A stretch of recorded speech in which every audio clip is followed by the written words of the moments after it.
श्री गणेशाय नमः. श्री स्वामी समर्थ. आज आपण चौथ्या खंडातल्या उत्तरकांडाचा 45वा सर्ग वाचूया. आपण श्री वाल्मिकी रामायणाच्या शेवटच्या टप्प्यात पोहोचलेलो आहोत. हे रामायण जास्तीत जास्त लोकांना शेअर करा, लाईक करा, सबस्क्राईब करा आणि बेल आयकन क्लिक करा. कमेंटमध्ये जय श्रीराम लिहायला विसरू नका, त्यामुळे आलेला प्रत्येक व्हिडिओ तुमच्यापर्यंत वेळेत पोहोचेल. आता आपण 45वा सर्ग वाचूया. अशा प्रकारे तेथे सुखपूर्वक कालाक्रमणा करीत असलेल्या अस्वल, वानर आणि राक्षसांपैकी सुग्रीवाला बोलावून महातेजस्वी श्री रघुनाथ त्याला म्हणाले, सौम्या, आता तू देवांना तसंच असुरांनाही दुर्जय झालेल्या किष्किंधापुरीला जा आणि तिथं मंत्र्यांसह आपल्या निष्कंटक राज्याचं पालन कर. महाबाहो, अंगदावर आणि हनुमानावरही सदैव प्रीती कर. महाबली नल, आपले श्वशूर वीर सुषेण, बलवानात श्रेष्ठ असलेला तार, दुर्धर्ष वीर कुमुद, महाबली नील, वीर शतबली, मैंद, विविध, गज, गवाक्ष, गवय, महाबली शरभ, महान बलपराक्रमानं युक्त दुर्जय वीर वृक्षराज जांबवान, तसेच गंधमादनावरही तुझं प्रेम असू दे. परम पराक्रमी ऋषभ, वानर सुपाटल, केसरी, शरभ, शुंभ, तसंच महाबली शंखचूडावर देखील लोभ ठेव. त्यांच्याशिवाय ज्या ज्या महामनस्वी वीरांनी माझ्यासाठी आपल्या प्राणांची पर्वा केली नाही, त्या साऱ्यांवरही तुझी प्रेमळ दृष्टी असू दे. कधी त्यांचं अप्रिय करू नकोस. असे म्हणून श्रीरामांनी सुग्रीवाला वारंवार हृदयाशी धरले आणि मग मधुर वाणीने विभीषणाला देखील म्हटले, राक्षसराज, तू धर्मपूर्वक लंकेचं शासन कर. मी तुला धर्मज्ञ मानतो. तुझे नागरिक, सारे राक्षस, तसंच तुझा बंधू कुबेर, हे सर्व तू धर्मज्ञ आहेस हे जाणतात. राजा, तू कुठल्याही प्रकारे कधीही अधर्मात बुद्धी वापरू नकोस. बुद्धिमंत असलेले राजेच निश्चिंतपणानं दीर्घकाळपर्यंत पृथ्वीवर राज्य भोगतात. राजा, तू सुग्रीवासह माझी सदैव आठवण ठेव. आता निश्चिंत होऊन प्रसन्नपणानं इथून प्रस्थान कर. श्रीरामांचे हे वचन ऐकून अस्वले, वानर आणि राक्षसांनी धन्य धन्य असे म्हणून त्यांची पुन्हा पुन्हा प्रशंसा केली. ते म्हणाले, महाबाहू श्रीरामा, स्वयंभू ब्रह्मदेवांप्रमाणे तुमच्या स्वभावात देखील सदैव परम माधुर्य वास करतो. तुमची बुद्धी आणि पराक्रम अद्भुत आहेत. वानर आणि राक्षस जेव्हा असे म्हणत होते, तेव्हा हनुमान विनम्र होऊन श्री रघुनाथांना म्हणाला, महाराज, तुमच्याविषयी माझा महान स्नेह सदैव कायम राहावा. वीरा, तुमच्याविषयी माझी भक्ती निश्चल राहावी.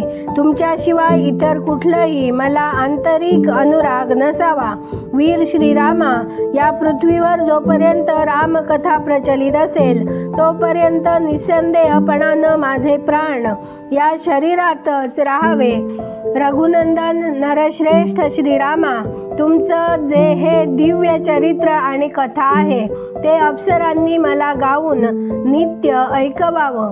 वीर प्रभू, तुमचं हे चरित्रामृत ऐकून मी आपली उत्कंठा ज्याप्रमाणे वायू ढगांची पंक्ती उडवून दूर घेऊन जातो, त्याप्रमाणे दूर करीत राहिलो. हनुमान असे म्हणाल्यावर श्री रघुनाथ श्रेष्ठ सिंहासनावरून उठले. त्यांनी हनुमानाला आलिंगन दिले आणि ते स्नेहपूर्वक म्हणाले, कपिश्रेष्ठा, निसंशयपणानं असंच होईल. या जगात माझी कथा जोपर्यंत अस्तित्वात असेल तोपर्यंत तुझी कीर्ती अमर राहील. तुझ्या शरीरात प्राण देखील राहतीलच आणि जोपर्यंत हे लोक अस्तित्वात असतील तोपर्यंत माझी कथा अस्तित्वात राहील. कपिवरा, तू जे उपकार केले आहेस त्यांच्यातल्या एकेकासाठी मी माझे प्राणही देऊ शकेन. तुझ्या बाकीच्या उपकारांच्या मात्र ऋणातच राहणं मी पसंत करीन. कपिश्रेष्ठा, माझी तर अशीच इच्छा आहे की तू जे जे उपकार केले आहेस ते माझ्या शरीरातच भिनून जावेत. त्यांची परतफेड करण्याची मला कधी संधीच मिळू नये, कारण पुरुषाला उपकारांचा मोबदला घेण्याची वेळ आपत्ती काळातच येते. असे म्हणून श्रीरामांनी आपल्या कंठातून एक चंद्राप्रमाणे उज्ज्वल हार काढला. त्याच्या मध्यभागी वैडूर्यमणी होता. तो श्रीरामांनी हनुमानाच्या गळ्यात घातला. वक्षस्थळावर रुळणाऱ्या त्या विशाल हारामुळे हनुमान ज्याप्रमाणे सुवर्णमय गिरिराज सुमेरूच्या शिखरावर चंद्रोदय व्हावा त्याप्रमाणे शोभून दिसू लागला. श्रीरामांचे हे निरोपाचे शब्द ऐकून ते महाबली वानर एक एक करून उठले आणि त्यांना शिरसावंद्य करून तेथून निघून गेले. सुग्रीव आणि धर्मात्मा बिभीषण यांनी श्रीरामांना हृदयाशी धरले. गाढ आलिंगन देऊन ते तेथून निघाले. त्यावेळी ते सर्वजण श्रीरामांच्या भावी विरहामुळे व्यथित झाले होते. त्यामुळे त्यांच्या डोळ्यात अश्रू जमा झाले. श्रीरामांना सोडून जाताना ते दुःखाने किंकर्तव्यमूढ झाले होते आणि त्यांची हृदये कष्टी झाली होती. त्यांच्या गळ्यातून आवाज फुटेना, सर्वांच्या डोळ्यातून अश्रू गळत होते. महात्मा श्री रघुनाथांनी अशा प्रकारे कृपा तसेच प्रसन्नतापूर्वक निरोप दिल्यावर ते सर्व वानर विवश होऊन, ज्याप्रमाणे जीवात्मा विवशतापूर्वक शरीर सोडून परलोकी जातो त्याप्रमाणे श्रीरामांना सोडून आपल्या घरी गेले. ते वानर, अस्वले आणि राक्षस रघुवंशवर्धन श्रीरामांना प्रणाम करून डोळ्यात वियोगाचे अश्रू उभे करून आपल्या निवासस्थानाकडे परतले. अस्वले, वानर आणि राक्षस यांना परत पाठवून बंधूसह सुखस्वरूप महाबाहू श्रीराम सुखाने आणि आनंदाने तेथे राहू लागले. एके दिवशी अपराह्न काळी आपल्या बंधूसह बसलेल्या महाप्रभू श्री रघुनाथांनी आकाशातून एक मधुर वाणी ऐकली. सौम्य श्रीरामा, तुम्ही माझ्याकडं प्रसन्नतापूर्वक दृष्टिक्षेप करण्याची कृपा करावी. प्रभो, आपल्या लक्षात आलं असेल की मी कुबेराच्या भवनातून परत आलेलं पुष्पक विमान आहे.